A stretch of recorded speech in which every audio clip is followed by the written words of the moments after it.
Lower your hand if neither of them charges you interest. Well, that means you remain your hand in the air. Yeah. Sounds strange, doesn't it? Well, what if I were to tell you that 1.8 billion people think that someone is doing very badly by you by charging you interest? Not that they're charging you a punitive rate of interest, but they're charging you interest at all.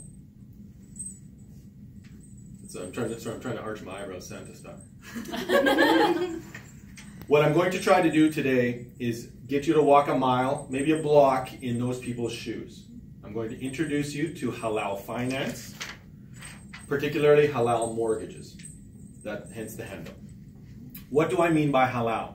Halal is a term much like kosher. In the Muslim context, halal means in conformity with Islam. So halal is not as foreign as you may think. If you go to Superstore's website, there are 70 plus products that are halal. Most of us are familiar with it from food. So this means no pork, meat that's killed humanely. But halal also applies to other aspects of life, including finance. And in terms of finance, it means you are not permitted to charge interest. Okay? There's a technical scriptural term called riba. I may be butchering that pronunciation, I apologize. Which translates roughly as usury. And when we think of usury, we think of loan sharking and people coming on and breaking your kneecaps. The broader definition of usury is interest. So why is it a big deal under Islam to not permit interest? Well, the three big monotheistic religions, Christianity, Judaism, and Islam, all have a sliding scale love-hate relationship with interest. Under Christianity, technically you're not supposed to do it, but no one enforces it.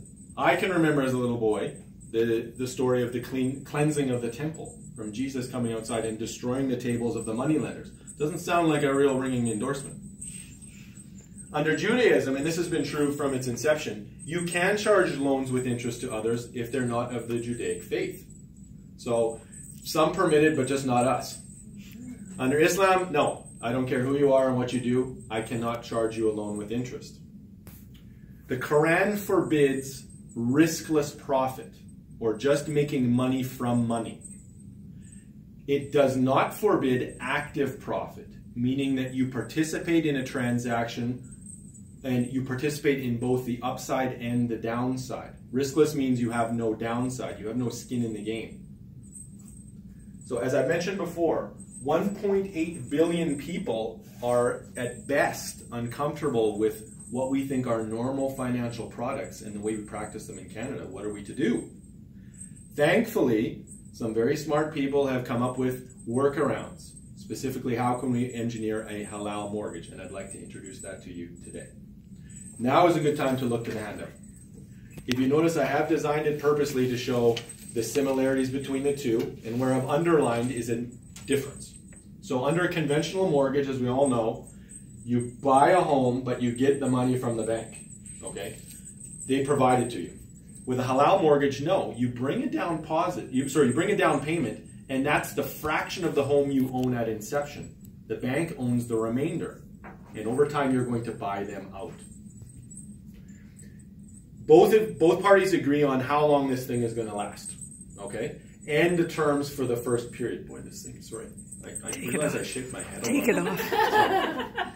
It is a bit of it's making me jolly. And for the first sub-period, right off the bat, you agree on, in the Western context, conventional, are we going to do a fixed or floating rate loan?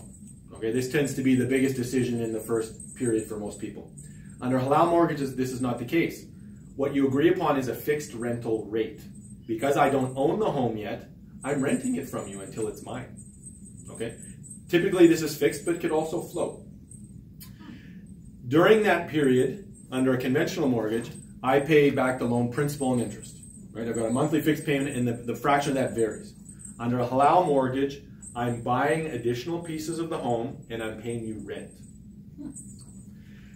Once that term is up, we iterate once again. So now we're getting to the second sub-period, and however many sub-periods it lasts. We agree on the same things. Interestingly, for instance, if I have a fixed or floating rate, that could go down, could go up. Same thing with a halal rent. depending on the softness in the local market, my rent could go up or down. So up to this point, we're kind of similar. At the end of it, what happens is you pay off the loan to your bank, and they're good. You walk away, house is yours. Same thing under a halal mortgage. You've bought the remainder of the home from the bank, they're made whole, and you walk away. The salient difference here is there's a shared ownership. So under most circumstances, it's not important. Assuming all goes well, we have a home at the end, it's good. But what if I choose to break my mortgage? Or what happens if there's a default? Okay, this is important. So under a conventional mortgage, bank doesn't care. The loss in value from either of those situations doesn't accrue to me. It's riskless. The owner, you are the one who has to deal with either selling the house early or not being able to, or having to liquidate it. Under a halal mortgage, no, I'm a partner with you. If we have something, if we have to sell this thing or refinance, we have to both experience the change in value. That's the difference. That's an active risk, not a passive risk. That's why it's acceptable. If you notice the bottom right corner is the name of my company, Concentra. This is not an accident.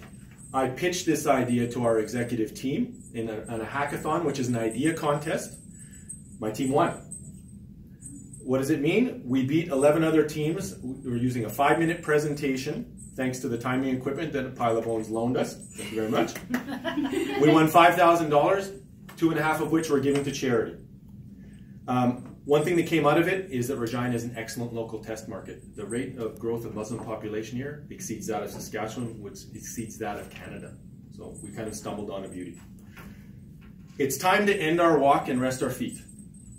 In the future, when someone tells you that they pay no interest on their mortgage, you can either A, ask them to repeat themselves and lean closer, B, tell them they've had enough and it's time to go home, or C, the best answer, remember my speech today and nod knowingly.